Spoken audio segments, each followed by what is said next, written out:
naša perspektiva, v kateri bomo gledali Bog, ki se nam je razodel kot Sveta Trojica, in konec koncev je Bog vir miru. Bog je pravzaprav mir. Če za Boga rečemo, da je ljubezen, kakor je Janez zapisal, Bog nima ljubezni, ampak je ljubezen, tako tudi lahko rečemo za mir. Bog je mir. Človek pa, ki je ustvarjen po Božji podobi, je torej bitje miru, bitje, ki odseva Božji mir. Kolikor ima seveda odprto srce za Boga samega.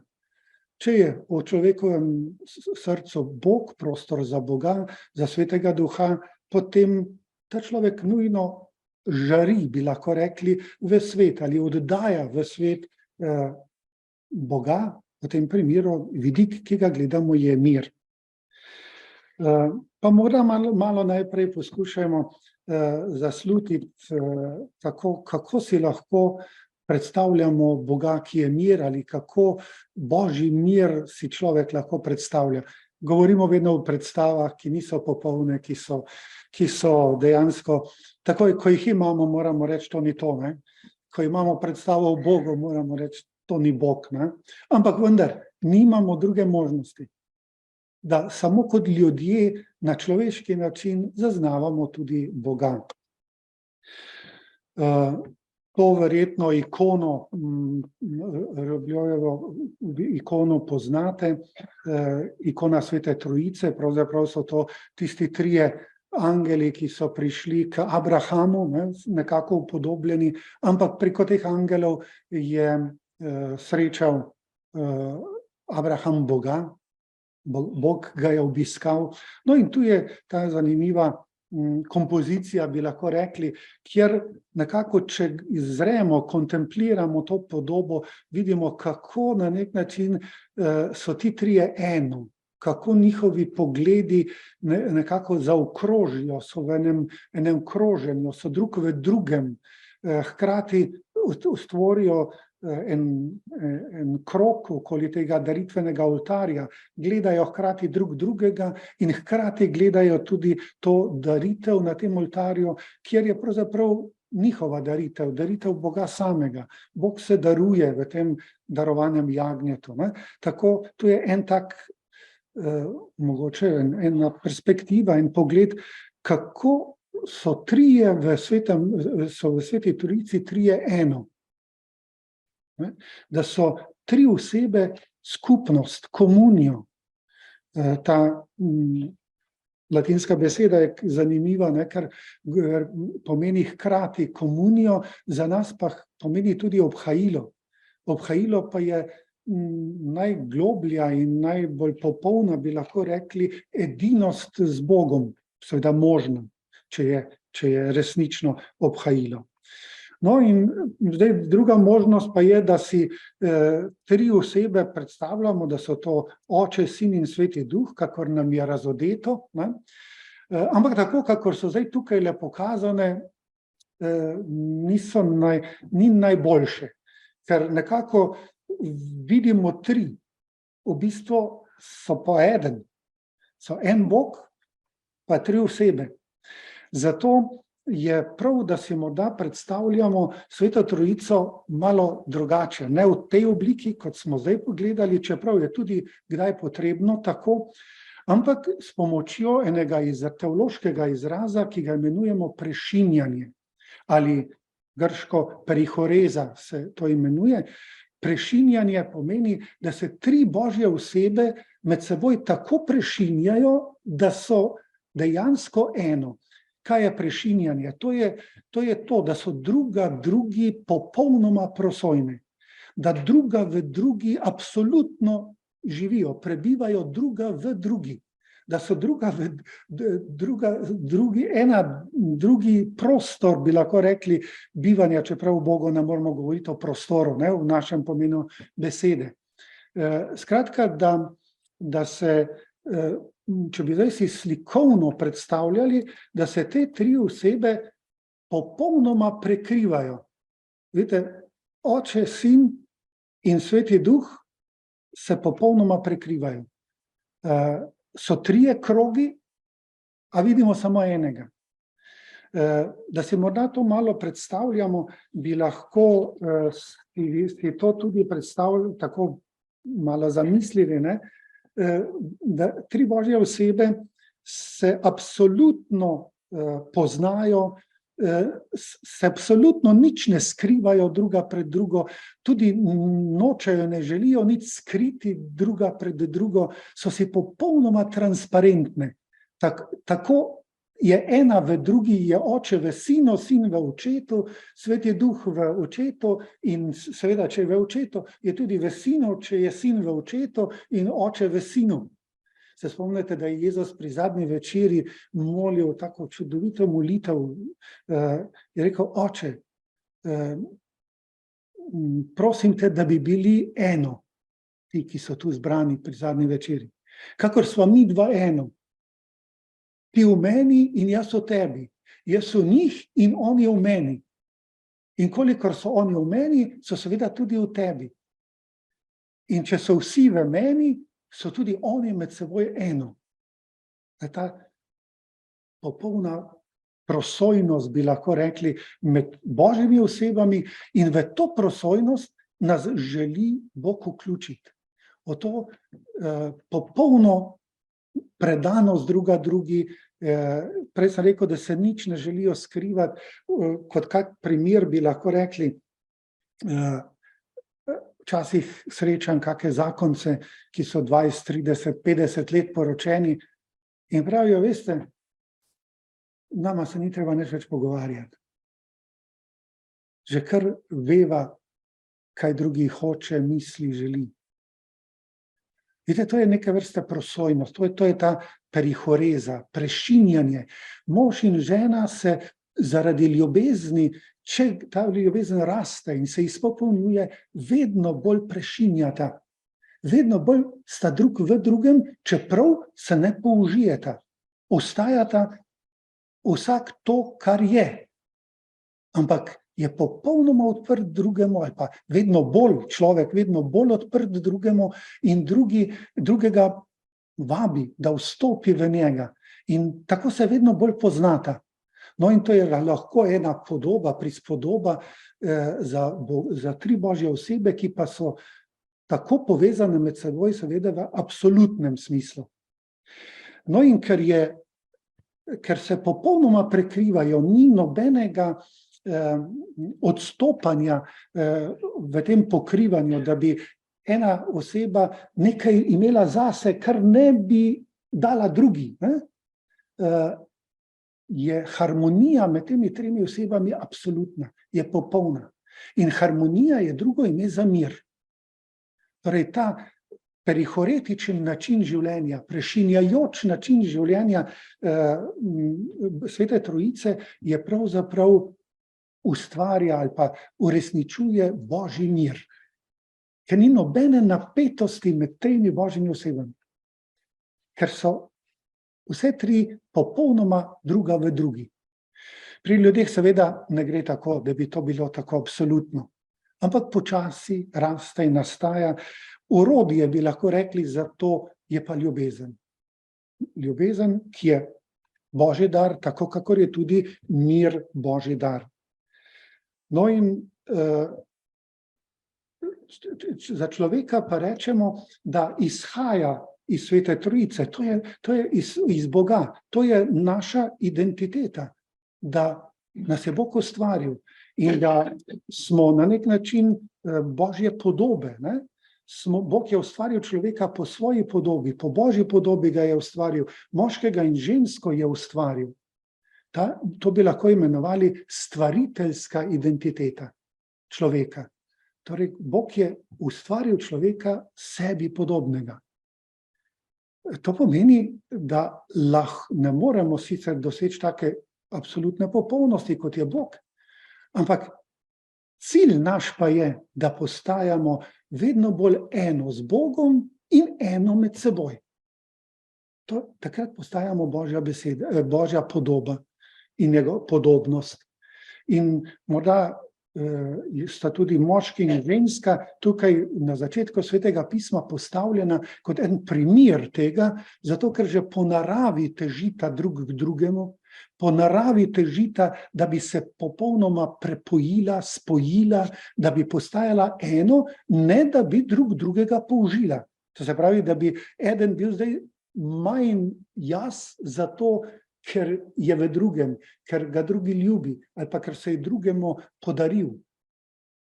Nasprotno, bolj ko se drug drugemu podarjata, celostno gledano, bolj sta vsak to, kar ga je Bog ustvaril.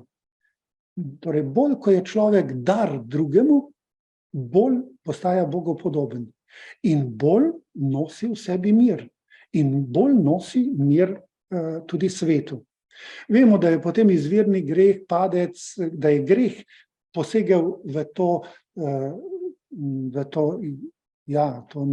skladnost, rajsko stanje, bi ga tudi lahko imenovali, posegel in ga razbil, zato je Bog obljubil odrešenika, že takoj na začetku.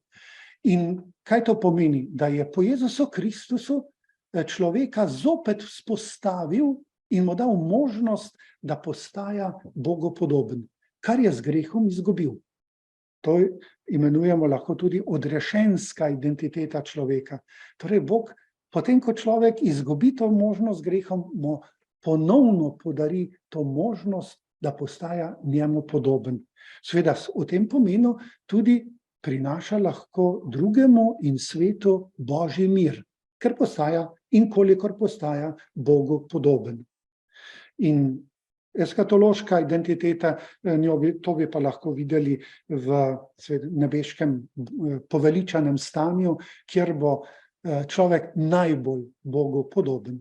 Tam bo pa vrhunec bogopodobnosti, tista najvišja mera bogopodobnosti, ki jo človek lahko uresniči, bo v tem eskatološkem nebeškem stanju navzoča.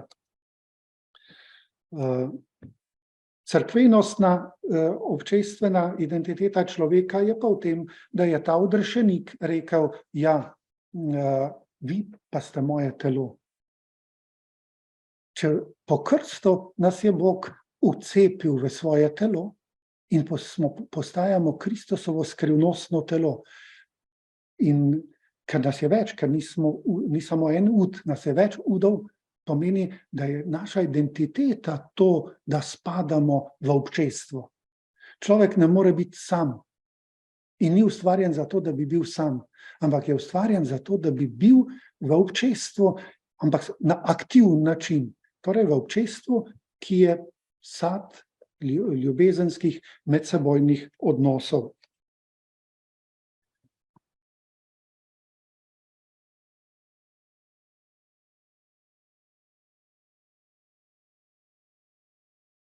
Tako, še tole poglejmo. Bog je torej ustvaril človeka po svoji podobi, po Božji podobi ga je ustvaril, moškega in žensko je ustvaril. Iz tega in celotne pripovedi o stvarjenju človeka lahko tako razberemo nekaj takih temeljnih teoloških resnic o človeku. Najprej temeljno spoznanje, da življenje izvira iz Boga. Življenja si nihče ne more dati sam. Zato je s tem življenjem, ki ga daruje Bog, dejansko povezana samo podaritev Boga. Bog, ko nam podarja življenje, se v tem življenju tudi on sam nam podarja. In kakšno življenje nam podarja? Podarja nam svoje življenje, ki je življenje odnosov med tremi Božjimi osebami. Zato je mir možen samo v odnosih, v pristnih medsebojnih odnosih. Samo tu se lahko resničuje mir. Kjer ni odnosov, ne more biti miru za človeka. Človek je namreč ustvarjen kot bitje odnosov. V tem je Bogu podoben, ker je oseba, tako kot so v Bogu tri osebe, in je sposoben odnosov podobnih, ne moramo reči, da je enakih, kakor so odnosi v Bogu med tremi osebami, ampak podobnih odnosov, kakor so odnosi v Sveti Trojici. z odrešenskim dejanjem pa je druga Božja oseba, torej Kristus, v moči Svetega Duha vzpostavil v grešnem človeku in vzpostavlja, to ni se, kar Bog dela, dela vedno, ne dela samo v nekem trenutku, ampak Bog dela vedno, torej vzpostavlja prvotno stanje človeka, to je stanje harmonije. V tistem prvotnem stanju, ki ga mi imenujemo rajsko, dokler sta Adam in Eva živela v raju, ne, je največja značilnost, ki jo lahko izluščimo iz svetopisemskega sporočila, to, da je tam življenje potekalo v popolni harmoniji. V harmoniji z naravo, v harmoniji s soljudmi in v harmoniji z Bogom. Tako si najlažje predstavljamo to rajsko stanje. No in z odpuščanjem greha in z ponovno podaritvijo milosti, to je Boga samega človeku, ko se Bog ponovno po grehu podari človeku, se zopet na nek način spostavlja to rajsko stanje, prvotno stanje in človek lahko začne znova graditi odnose, znova prinašati v odnose in v svet mir.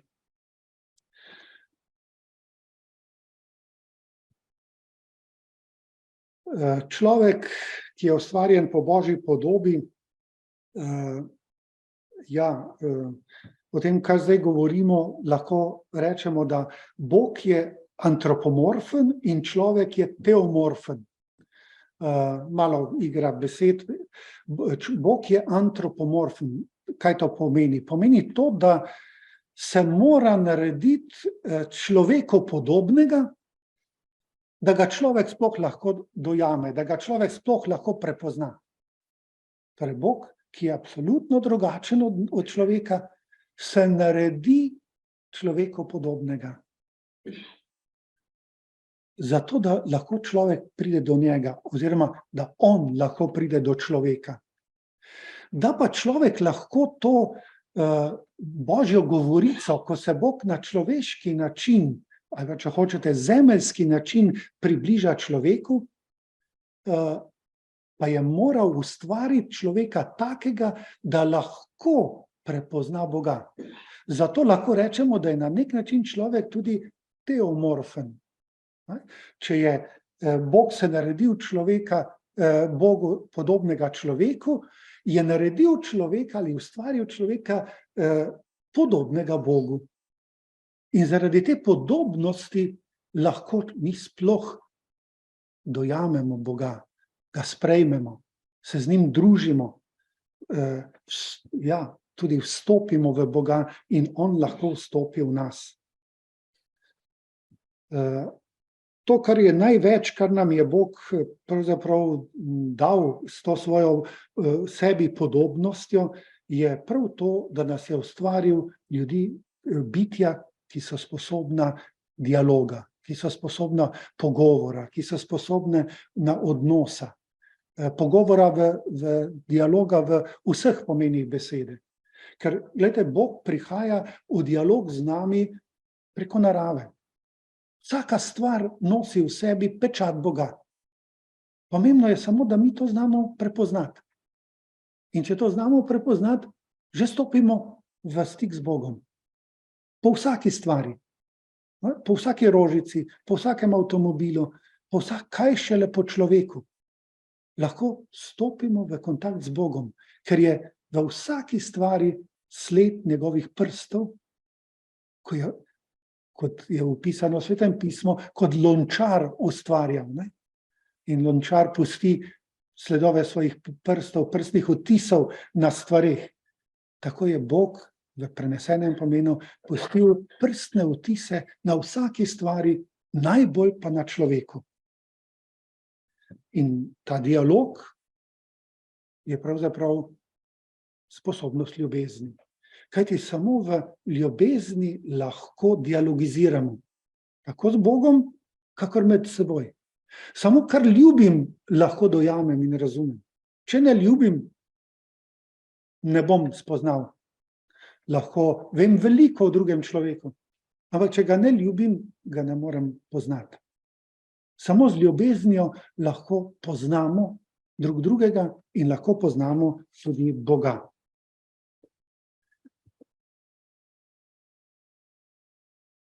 Človek je poklican živeti na perihoretičen način.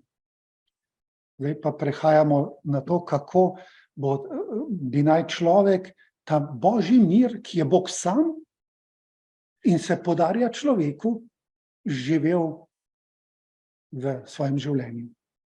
No in prva taka misel je, da je človek zato, ker je ustvarjen po Božji podobi in podobnosti, poklican, da živi na enak perihoretičen način, kakor Bog. Torej, način v odnosu do Boga, v odnosu do drugih ljudi in v odnosu do sebe, ali še bolj prav bi bilo tako, kot je napisano, najprej v odnosu do sebe, da na perihoretičen način vstopa v Boga in dovoljuje, da Bog vstopa v njega in na ta način sebe spoznava. Postajati eno z Bogom, čim bolj eno z Bogom. Po vsaki molitvi postajamo vedno bolj eno z Bogom, če je to resnična molitev.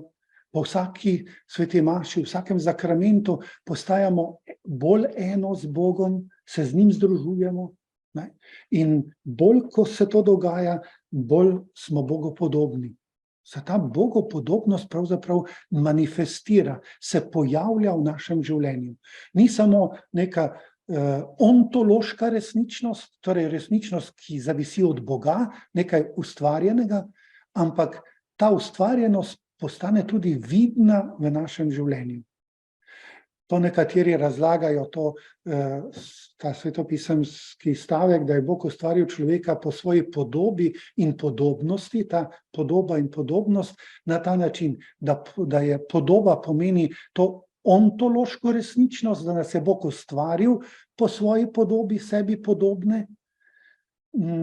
Podobnost pa razlagajo s to življenjsko, človeško uresničitvijo te podobe. Ko človek torej to tudi tako živi, da se to vidi, navzven vidi. Da se torej možnost, ki nam je Bog dal, tudi uresničuje v našem življenju. Torej živeti perihoretično, tako prešinjajoče odnose z drugimi in z Bogom in tudi s seboj. Če bi Pavla vprašali, bi nam rekel takole, da je človek je telo, duša in duh, kot ena enota, kot celota, ki nerazdružljiva enota teh treh elementov. To niso trije sestavni deli človeka, ampak človek je hkrati telo, duša in duh in ne more biti drugače. In v srce človeka, če rečemo, da je ta duhovni element, tisto najgloblje jedro srce človeka, Pavel pravi Rimljanom 5:5, da je Bog Oče izlil svojo ljubezen v naša srca po svetem duhu, ki nam je bil dan. To je Rimljanom 5:5. Vidite, Bog Oče je izlil svojo ljubezen po svetem duhu, ki nam je bil dan. Sveti duh je Bog, Bog je ljubezen, se pravi, Bog je izlil samega sebe v našo notranjost. In seveda je s tem izlil tudi mir. Svoj mir je prinesel v človekovo srce svoj mir. Zato je uresničevanje človeka v tem, da iz tega svojega jedra živi tako, da proseva iz tega duha, kjer je Oče izlil svetega duha, svojo ljubezen v našo notranjost, da to proseva v svojo dušo, duša, ki je sedež volje, razuma, čustev, in v svoje telo, to je v telesno dimenzijo.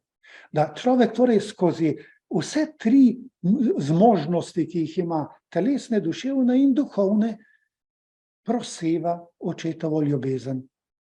In enako tudi prepoznava stvari, ki jih od zunaj prejema v svojem srcu s pomočjo Božje ljubezni, s pomočjo svetega duha. Vidite, tako se dogaja to prešinjanje, da prešinjanje, tako prihajam jaz nasproti človeku, tako človeka vidim ne, v tej božji ljubezni, v očetovi ljubezni, v tem božjem pogledu. In kadar to uspemo, takrat si dajemo mir. Takrat prinašamo drugemu mir. Seveda so tu lahko tudi prepreke, pregrade.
Zato pravi, ko se bo prikazal Kristus vaše življenje, tedaj se boste tudi vi prikazali v slavi z njim.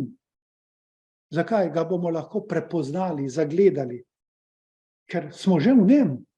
Ker bomo v njem prepoznali sebe, svoje življenje, svoje večno poveličano življenje. Ker je v krstu smo že ostali s Kristusom. Zato je človek nosilec božjega miru sredi tega sveta.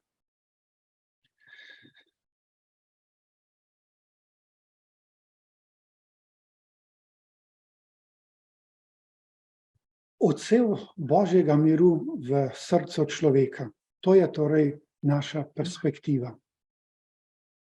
Vemo pa, da je odsev na vodi boljši, če je gladina mirna. Če je nemirna, je odsev slab, ne, z vodne gladine. To bi lahko bila ena predstava, ki nam pomaga malo dojeti. Zakaj je tako pomembno, da človek nosi v srcu mir? Zakaj je mir v srcu tako bistvenega pomena?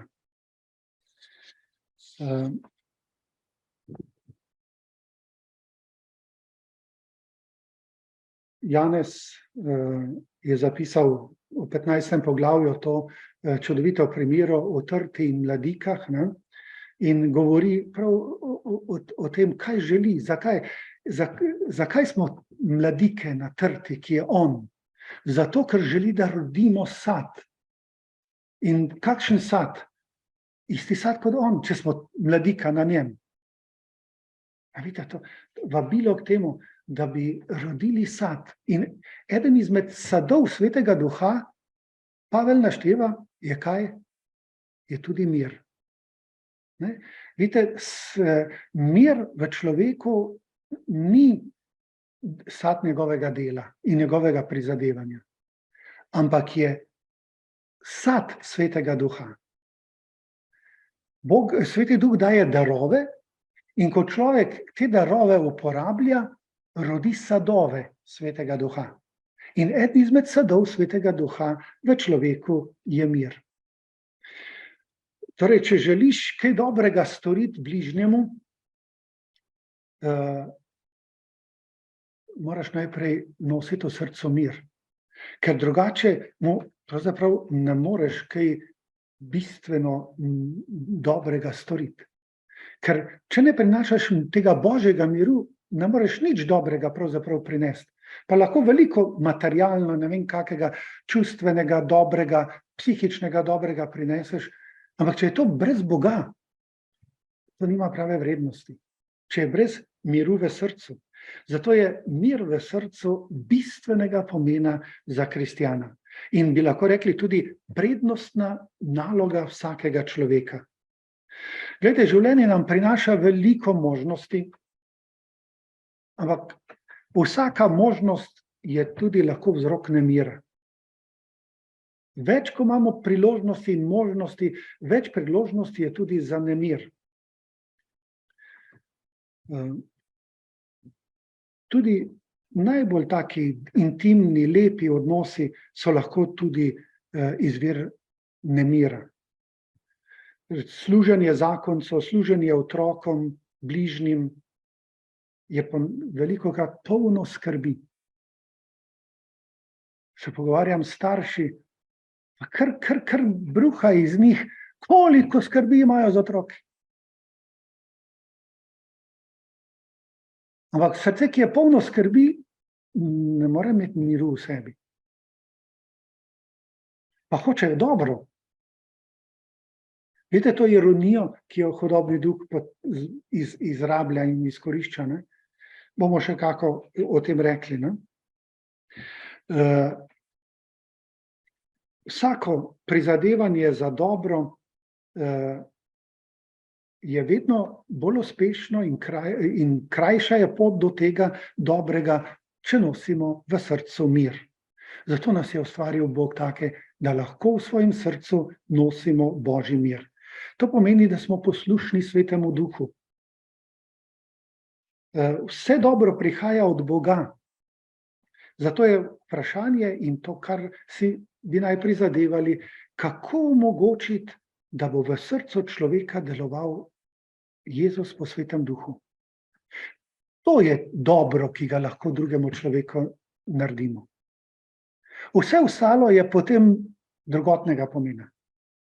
Torej, če hočeš kaj dobrega storiti drugemu, pomagaj mu, da bo prišel do miru v srcu, do tega Božjega miru, trinitaričnega miru v svojem srcu. Potem bodo druge stvari same po sebi, bi lahko rekli, stekle. Zato je pomembno znati odkrivati vzgibe duše, prepoznavati, kateri duhovi me gibljejo. Odkot prihaja nek vzgib? Ali prihaja od Boga, ali prihaja od hudega, ali prihaja iz neke moje želje, človeške želje, ki je lahko pristna, lahko je pa tudi pokvarjena zaradi uveljavitve samega sebe. Ne vem. Tako, gledajte, kako pomembno je znati odkrivati vzgibe duše. Tiste pristne, ne, ki jih daje Bog, ki jih Bog navdihuje, ali pa kakšne druge. Zato, da bi omogočili pravzaprav v svojem življenju, da Bog deluje v mojem življenju. In največ dobrega bomo naredili s drugim takrat, kadar jim bomo pomagali, da bodo v svojem srcu naredili prostor Bogu, da bo Bog lahko deloval v njihovem življenju. In to jim bo prinašalo tudi notranji mir. Če tudi bodo zunanje okoliščine lahko slabe. No in gledajte, kadar nosim tak mir v sebi, ne, kadar imam v srcu mir, takrat je ta gladina mirna in drugi ob meni začutijo ta mir. So ga deležni, tega Božjega miru, ki je polno moje srce, če ga je polno. Vidite, ko delamo za svoj mir v srcu, hkrati, ker smo prej rekli, bitja dialoga, odnosov, delamo tudi za mir v srcu drugih. Kajti, kaj drugi bolj potrebuje, če je nemiren kot to, da pride k njemu nekdo, ki nosi v srcu mir? Nič drugega. Tudi bolniki najprej potrebujejo zdravnika, ki nosi v srcu mir, potem šele zdravila in preiskave in vse drugo. Tak zdravnik bo najbolj uspešno zdravil človeka.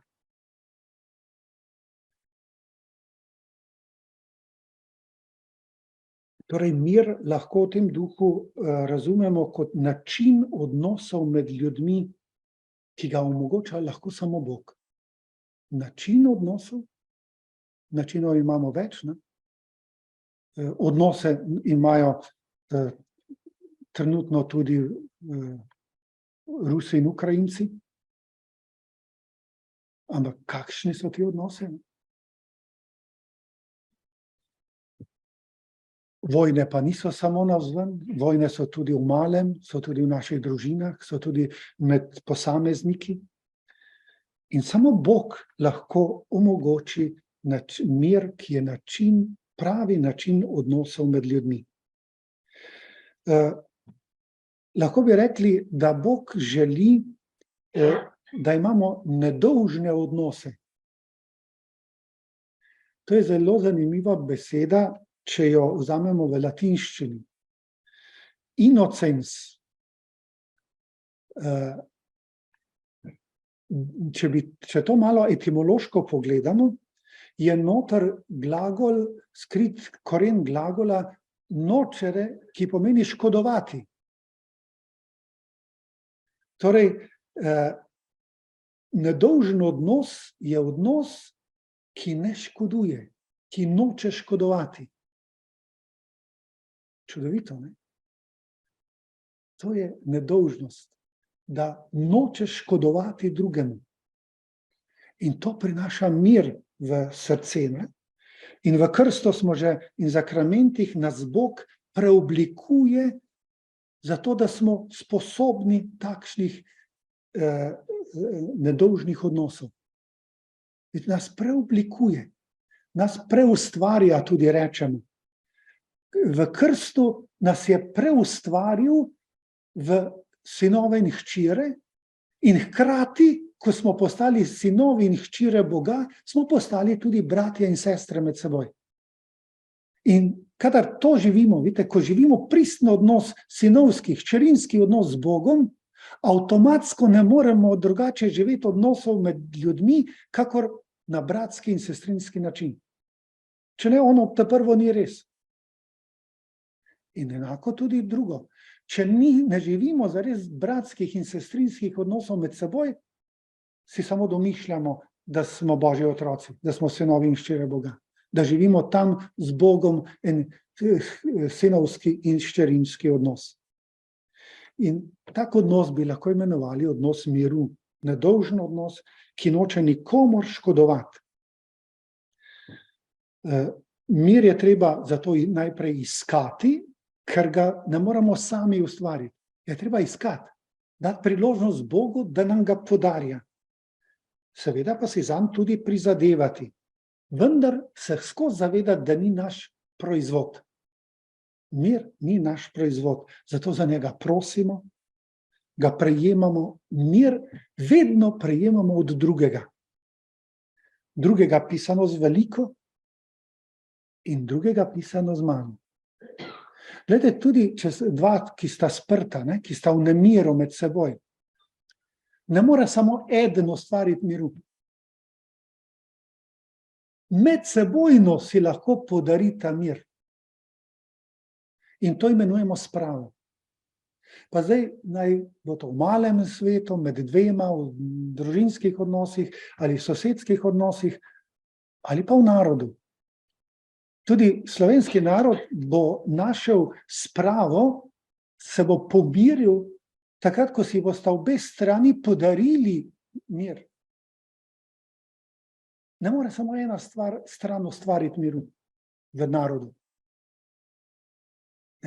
Zanimivo nas je ustvaril Bog, da določenih stvari pač ne moremo uresničiti sami. Sej, to je z ljubeznijo je podobno. Tudi ljubiti zares ne more sam. Uresničena ljubezen je vzajemna ljubezen. Drugače pa v možnosti. No, seveda moramo ljubiti tudi sovražnike, ampak to je samo na pol. Bog noče, da bi jaz ljubil sovražnike, sovražnik pa ostal sovražnik. Bog želi, da bi moja ljubezen pomagala sovražniku, da bo postal moj prijatelj. Zato je edina zmaga nad sovraštvom, nad zlom, nad sovražnikom, ne, da ga spremenim v prijatelja. To je edina resnična zmaga.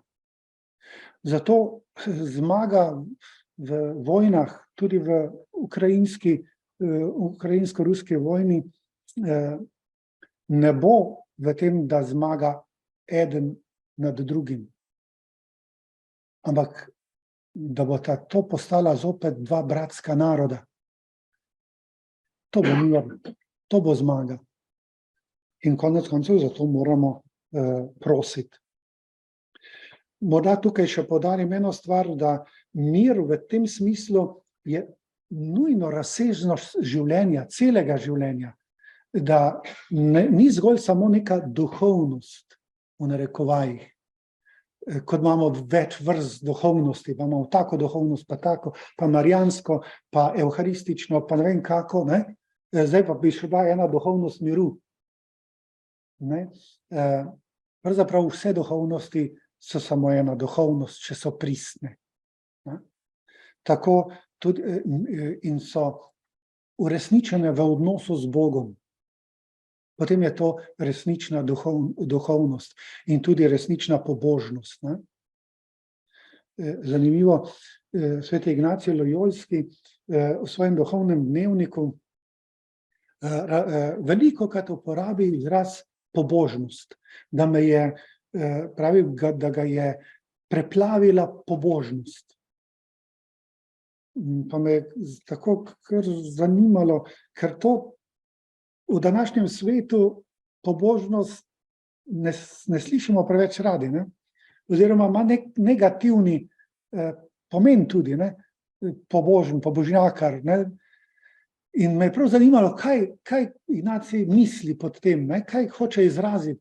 Ko ima skoraj vsak dan je napisal, da je doživel pobožnost, pa potem kakšno pobožnost, globoko, malo občuteno, bolj občuteno, gorečo in tako naprej pobožnost. Ne?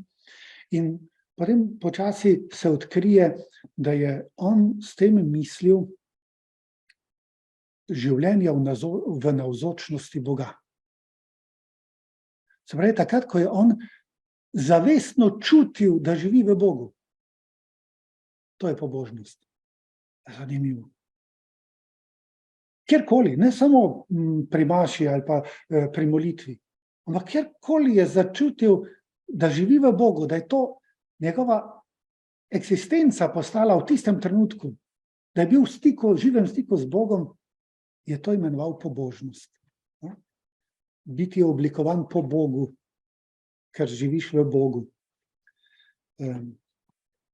Torej, tudi mir, ta mir ne more biti samo en del mojega življenja, prizadevanje za mir, ampak mora biti način življenja, mora biti razsežnost celotnega življenja, mora biti ta mir, ki ga mi Bog daje.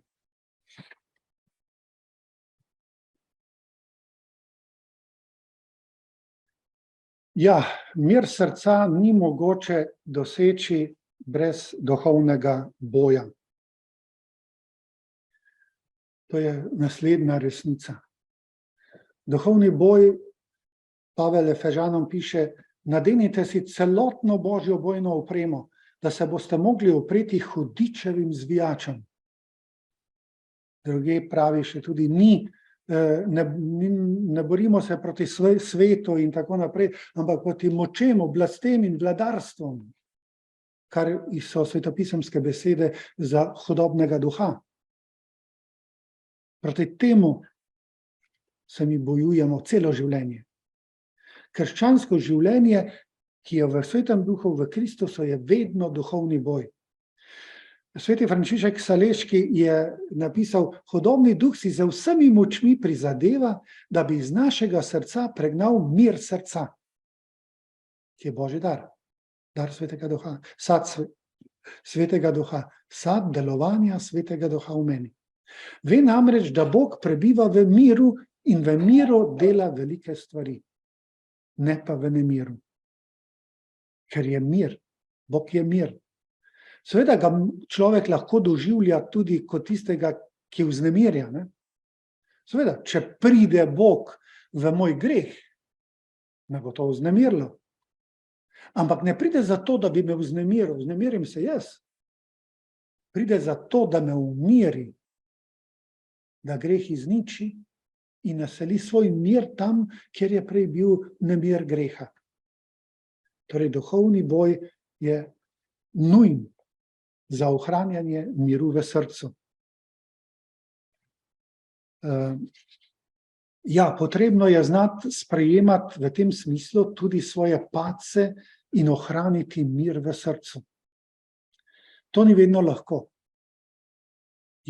Bog želi, da tudi, ko ugotovimo, da smo padli, da ne zmoremo, da nas to ne potre, da nas to še bolj odpre Bogu in da še bolj takrat, ko pademo, prosimo za njegovo delovanje. Vidite, tako lahko dejansko tudi nekaj slabega v mojem življenju postane orodje za dobro, ker me odpira Bogu, kot tistega, ko se začutim, zaznam, da res potrebujem Boga, da res potrebujem njegovo pomoč, da sam res ne zmorem. In šele takrat Bog lahko res začne delovati. Dokler še jaz sam nekaj brcam, pa mislim, da bom sam sebe rešil, takrat pravzaprav Bogu onemogočam, da bi vstopil v moje življenje popolnoma, čim bolj popolno. Sovražnik nas pa želi potegniti na bojišča, kjer človeku ni mogoče zmagati. Naprimer, prepriča nas, da bomo zmagovalci takrat, ko bomo odpravili vse svoje napake. In pa se borimo s svojimi napakami do onemoglosti. In mislimo, da bomo sami postali popolni. Pozabimo pa ob tem na Boga. Da mi to lahko podari Bog. Ne bom jaz sam odpravil napake. Da vidite, to je ena taka močna skušnjava. Ne? In bolj, ko se človek zapleta v to, da bo sam rešil, večji egoist postaja in bolj to počne. Hkrati pa seveda postaja vedno bolj nemiren v svojem srcu. Na tem terenu smo vedno poraženci. In hudič nas hoče spraviti na ta teren.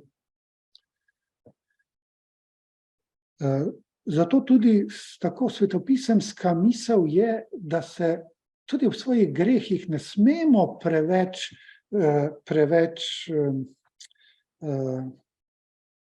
vznemirjati. Ampak takoj se vreči Bogu v objem.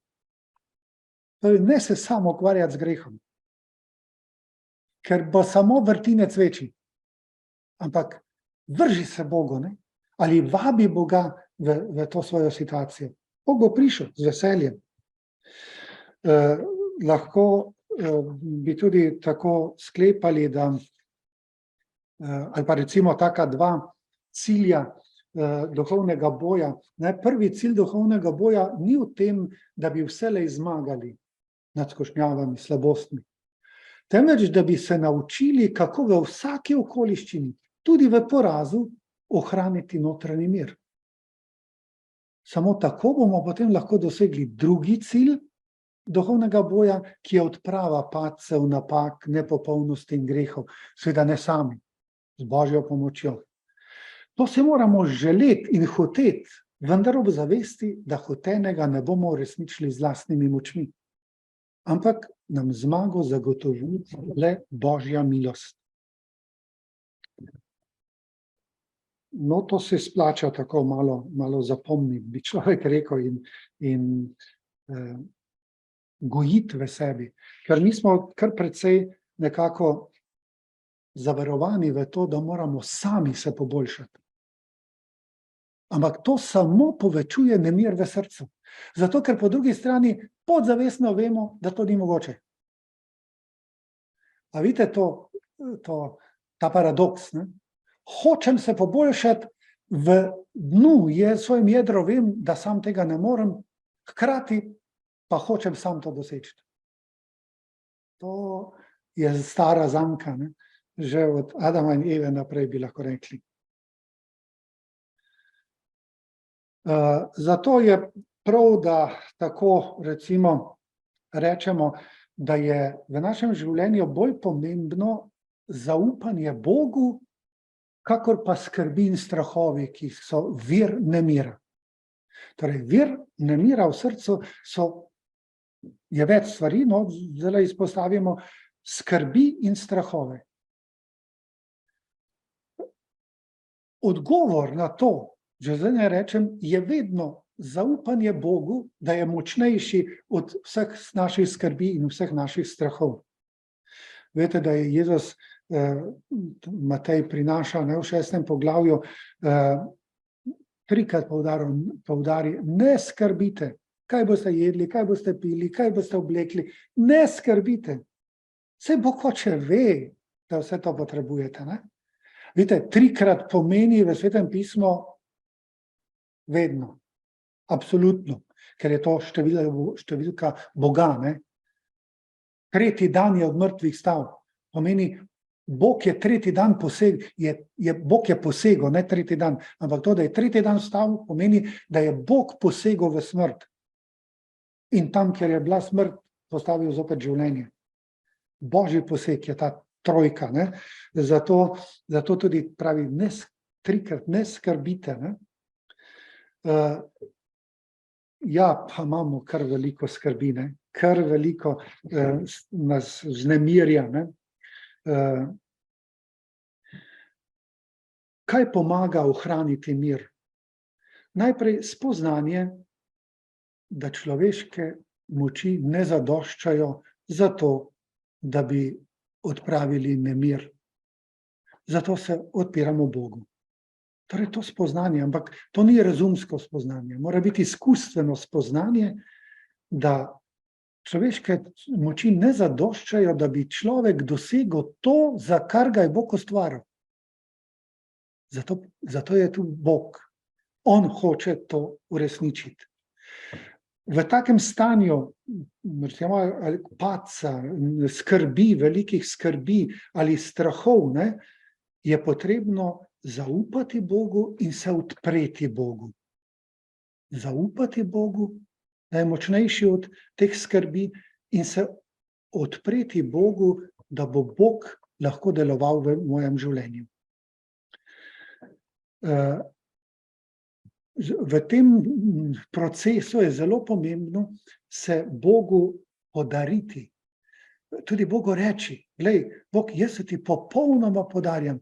Ti si me sam meni podaril, ampak jaz se ti nazaj podarjam. Zato, ker nam je Bog dal, nas je samem sebi podaril, ampak nam je dal tudi svobodo. Zato zdaj mi lahko sebe zadržimo pri samem sebi ali pa se nazaj podarimo. In prav je, da to tudi izrečemo, da Bog, jaz se ti podarjam, se ti izročam nazaj. Tako omogočamo Bogu, da začne delovati v tistem trenutku našega življenja. Včasih je treba vstopiti tudi v proces prevzgoje. V tem smislu, da ne verjamemo več Bogu, ne? Da lahko v neki situaciji on poseže in jo spremeni. In zato moramo si pridobiti sami sebi nazaj to izgubljeno zaupanje. Zato pa je treba včasih kar nekaj tvegati. Tako ena podoba, ki bi jo lahko tukaj uporabili, je recimo, kdor želi izkusiti, kako padalo nosi človeka, mora najprej skočiti z letala. Drugače ne moreš tega izkusiti. Lahko teoretično vse obvladaš, ampak če nisi skočil iz letala in nekaj časa padal v prostem padu in potem odprl padalo, ne moreš izkusiti, kaj to pomeni.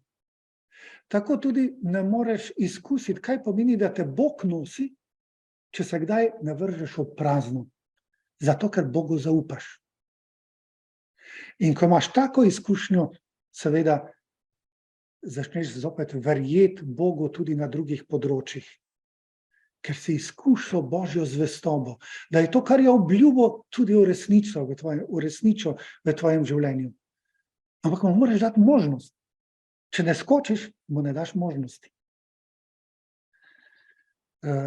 Zatem je pravzaprav ena velika resnica, teološka resnica, verska resnica v človeku, da Bog pričakuje od človeka nekaj, kar presega naše naravne sposobnosti.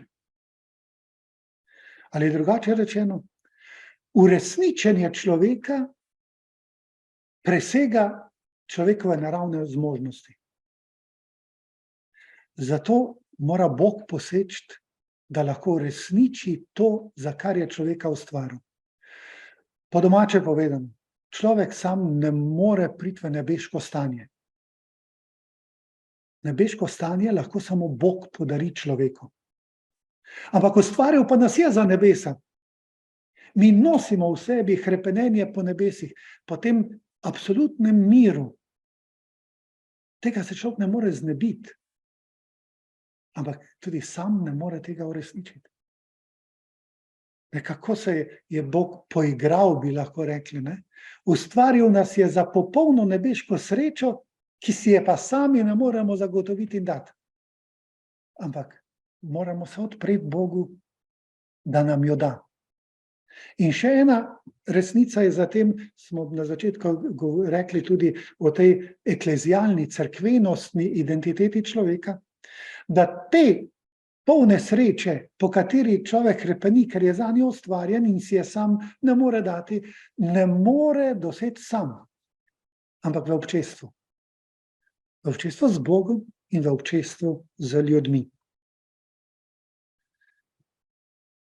Ja, zdaj bomo počasi morali končati, čeprav bi verjetno še kako stvar lahko rekli, ampak mogoče samo tole še omenimo, da je eden izmed vzrokov nemira v srcu strah pred trpljenjem. Bomo rekli, skrbi pa strah. No, eden izmed takih močnih strahov je strah pred trpljenjem. Ja, verjetno ni človeka, ki bi komaj čakal, da bo trpel. Ne? Je nekako naravno, da nam trpljenje ni prijetno, jasno, ker smo za nebesa ustvarjeni. Zato je normalno, da nas ne more umiriti trpljenje. Ampak Jezus pa pravi svojim zgledom, da je mogoče tudi v trpljenju biti miren. Poglejte, Jezusa na križu, v popolni agoniji, ampak je pozoren na desnega soseda na križu, je pozoren na mamo, je pozoren na Janeza, učenca, je pozoren celo na vojake, oče, odpustim, saj ne vedo, kaj delajo. Pa v popolnem trpljenju, bi lahko rekli, največjem trpljenju, kot je možno na zemlji, v človeškem bivanju. Ker je nosil Božji mir v svojem tudi človeškem srcu, v človeškem jedru, je nosil Božji mir, ker je bil Bog in človek. Je lahko mir prinašal tudi v to situacijo trpljenja. In to je naša perspektiva. Ne? Bog trpljenja ne povzroča ga, če je ga dopušča, če ga pa dopušča, pa bo vse naredil, da bo iz tega nekaj dobrega nastalo. Pavel je to sporočil tudi Rimljanom 8:28, je zapisal, tistim, ki Boga ljubijo, vse pripomore k dobremu. In Avguštin, ko to razlaga, pravi, vse pomeni vse. Torej, tudi greh, tudi zlo, vse lahko pripomore k dobremu. S enim pogojem, tistim, ki ljubijo Boga. In Jezus je ljubil očeta. In v očetu, v tej ljubezni do očeta je ljubil nas. In nas hotel vključiti v tak trinitarični krog ljubezni, ki je vir miru. Vidite, in nas hoče imeti pravzaprav za to orodje. In ljudje, ki so nemirni, tudi v trpljenju je veliko nemira, potrebujejo ob sebi človeka, ki nosi v srcu mir. Bolni in zlasti umirajoči potrebujejo ob sebi človeka, ki prinaša mir v svojem srcu.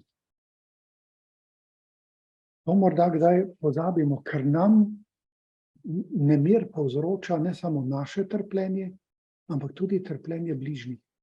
Včasih še trpljenje bližnjih povzroča v našem srcu večji nemir kot naše trpljenje. Ampak tudi takrat je prav, da se zavemo, Bog lahko tudi v to situacijo prinese mir. In mene želi imeti za orodje tega miru. Zato je dobro moliti za ta mir v srcu, preden stopimo v, recimo, sobo bolnika, ki je hudo bolan, ali morda celo človeka, ki umira. Ti ljudje ne potrebujejo našega nemira. Ti ljudje potrebujejo Božji mir po nas. In marsikdaj se je že zgodilo, da zelo nemiren bolnik ali pa umirajoči človek, ki nekako niti umreti ni mogel, se je umiril, ko je vstopil v sobo človek, ki je prinesel mir. Ali ki je prinesel Boga v to sobo, v njegovo stanje in je lahko v miru umrl. No, tako bi lahko razmišljali še naprej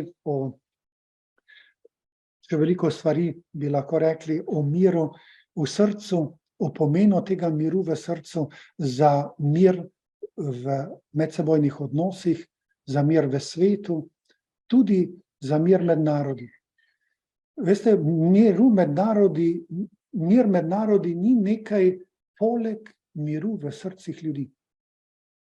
Mir med narodi nastaja z mirom v srcih ljudi. Zato je vredno za to moliti, prositi, da bi vedno več ljudi nosilo v svojem srcu mir. Ta mir, ki ga svet ne more dati, ampak ga daje Bog, ker je Bog sam.